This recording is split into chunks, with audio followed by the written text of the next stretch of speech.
Hello YouTube, Dave here again. Next week happens to be my birthday. I'll be turning 34, and I decided that I wanted to do something to kind of treat myself. I don't normally, buy really expensive things. I don't really spend a lot of money on anything in particular, but I decided to kind of go all out. So as you can see by some of the stuff I have in the background, this is going to be a Magic the Gathering video, and with that in mind, what I ended up getting was a booster box of Amonkhet. So I really like this set so far. I love the Egyptian theme. I'm not going to be opening the entire booster box in one video. Normally when I purchase one of these products, I can't wait to get home, tear it open, record it on video and show what I get. But with this, I kind of wanted just to hold on to it for a little bit as the sealed booster box and just kind of admire it for what it is. I've never purchased one of these before, and excuse me, in all likelihood, I probably never will purchase another one. The odds of me doing that are pretty slim, but I thought, why not? Like I said, treat myself, and there's the only other booster sets that I'd like to maybe get a booster box for. I'd like to go back and maybe get one for Eldritch Moon if possible, or even Shadows of Innistrad, because I really love those sets. But without further ado, what I'm going to do is open up this booster box, and I'm just going to basically do a series of videos where I open up just one row of cards at a time. Ultimately, what I'm really looking for is to get a Liliana. I'd also be really happy with a Nissa. I'm not huge on Gideon, but if I get any Planeswalker at this point, I'm going to be happy. So what I'm going to do is just cut this open very carefully. I think there was already a bit of a hole in it somewhere. There we go.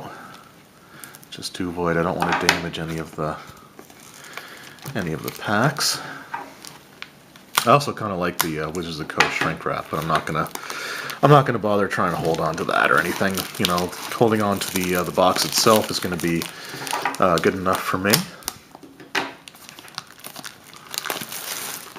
All right, and we have it opened. So, should I actually do the display? You know what? I'm going to use the box to kind of store cards in. So I think I'm just going to leave it as is right now, but let's just go ahead and just take the top three. So this will, like I said, it'll be a series of videos. I'm just going to do 3 packs at a time, just to kind of see what I get. And that way I get a few days out of my booster box, and I'll actually be kind of recording it on the day that I upload. So instead of recording several of these videos all at once, I'm going to take my time with it because, like I said, this is a bit of an investment. And you know what? Just because I decided I'm going to change my mind here, and let's actually have this as a nice display. There we go. All right. So, like I said, this is a fair amount of money for Canadian. I know they're around $100 US. I really wish that was the price that I paid for it. It was around $140 what I ended up paying for mine. But like I said, probably once in a lifetime purchase. And let's just adjust this downward. And let's open up the first set of 3 packs. So I'm not familiar with any of the characters on these, actually. So let's just go left to right.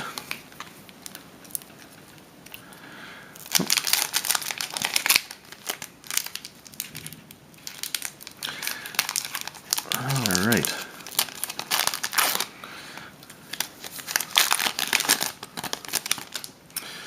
And now for the first couple of these videos, what I'm going to do is go through the commons as well, go through all the cards in the pack. As the series goes on, what I'll probably end up doing is just showing the uncommons and the rares. But for now, like I said, I want to kind of get the most out of this. So we have an Ancient Crab, 1/5, Minotaur Sure Shot, Anointer Priest, Taw Crop Skirmisher, Greater Sandworm, 7/7 for 7. Green's one of my favorite colors, so I always love getting big stompy monsters. Hyena Pack, Horror of the Broken Lands, Luxa River Shrine. So artifact, you gain 1 life, put a brick counter. I think I must have talked about this actually in another video because the brick counter sound really familiar, which is cool. Hooded Brawler. Our first uncommon is Censor. Our second is Watchful Naga. Our third is an Exemplar of Strength. Our rare is Mouth to Feed. So this is actually, I've opened a few of these dual cards before. This is actually the first one that's been monocolored. So normally the other ones that I've had have all been dual colored. So we have Mouth. So it is 2 and a green. Create a 3/3 green hippo token. And then for Aftermath, the feed version of it is 3 and a green. So you can cast this spell only from your graveyard and then it gets exiled. But you draw a card for each creature you control with power 3 or greater. So that's actually kind of neat. I like that one. And we have, we got a foil card in our first pack. True Heart Twins, uncommon. 4 and a red. You may exert them as it attacks. When you exert a creature, it gains, or when you exert a creature, creatures you control gain +1/+0 until end of turn. So that's pretty cool. And Full Art Land, nope, just a forest, but that's okay. And then we got our exerted and bombed minus tokens and our brick tokens, which is pretty cool. So if anybody watching this watched my bundle opening, getting a foil card in the first pack is pretty good, considering that I think I only got 2 foils out of 10 packs in the bundle opening, and that was, I think, near the end of the video. So starting off with the foil I'm okay with. Love green, like it's my favorite color, so getting a rare green dual card with both of them being green, I like that. I might try to make some sort of deck out of the cards that I get in here. Alright, second pack, Nimble Blade Kenra, Sparring Mummy, Naga Oracle, Tormenting Voice, Blighted Bat, Haze of Pollen, which would probably kill me considering how bad my allergies are already, and it's mostly rained here, so don't think I like that card, although it is green. Impeccable Timing, Luxa River Shrine, so another one of those, another Horror of the Broken Lands, and an Evolving Wilds, a card that I actually really like, even though a lot of people don't tend to like it. I'm not competitive, so, you know, this one works perfectly fine for me. And then our first uncommon is Bone Picker. Costs 3 less to cast if a creature died this turn. So that's pretty cool. You can get it out potentially for 1. Yeah, I like that. If only it had flash. Stir the Sands. Create 3 2/2 black zombie creature tokens. If you and you can cycle it for 3 and a black. When you cycle Stir the Sands, create a 2/2 black zombie token creature. So either way, you're going to get at least something out of that, which is kind of neat. Honored Crop Captain, which I think was in the Gideon deck. It looks familiar. And our rare is a Soul Scar Mage. So 1 red for a 1/2 with Prowess. If a source you control would deal non-combat damage to a creature an opponent controls, put that many -1/-1 tokens or counters on that creature instead. So that could be kind of mean. And just a regular island, and oh, we got the Gideon token. So this is actually, or the emblem, I guess. This one is actually, I guess, one of the more valuable emblems. So there you go. I've got that at least, so you know, maybe I can get a Gideon to go with it. Just set that aside. Alright, last pack for the first video. Like I said, I'm going to get my money's worth out of this, just in the amount of time that I'm going to take to really enjoy having this.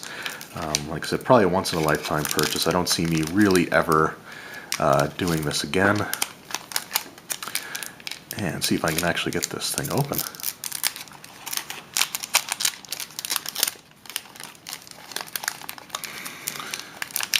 Alright.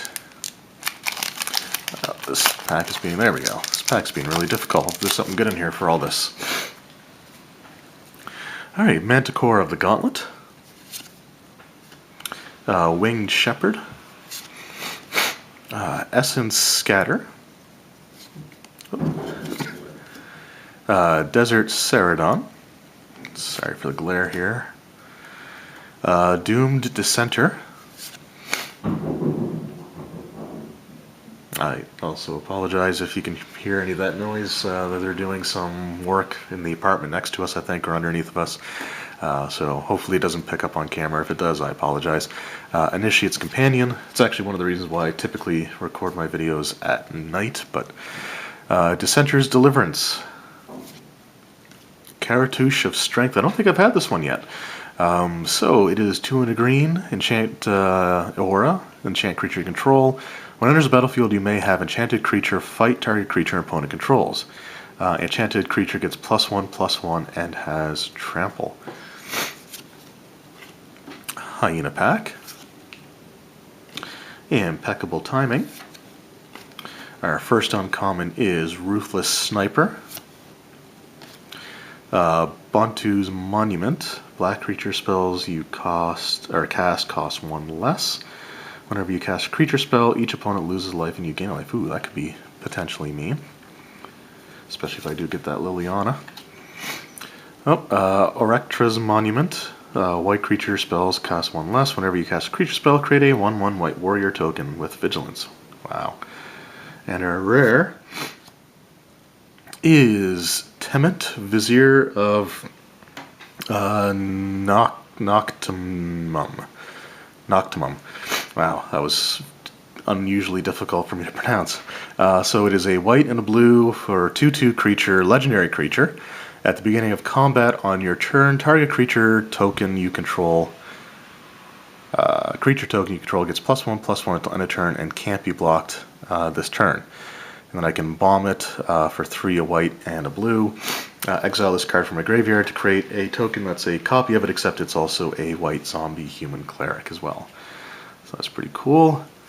And just a land, and hey, a 1/1 warrior token with Vigilance. So yeah, that's it for the first video. So the highlights, I guess, the 3 rares that I got were Mouth to Feed, Soulscar Mage, and Temet, Vizier of Noctimum.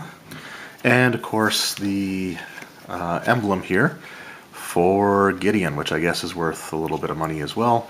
And we also have a foil card in the first 3 packs, the True Heart Twins. So, like I said, it's pretty cool, and hope you enjoyed this video, and hope you keep tuning back in.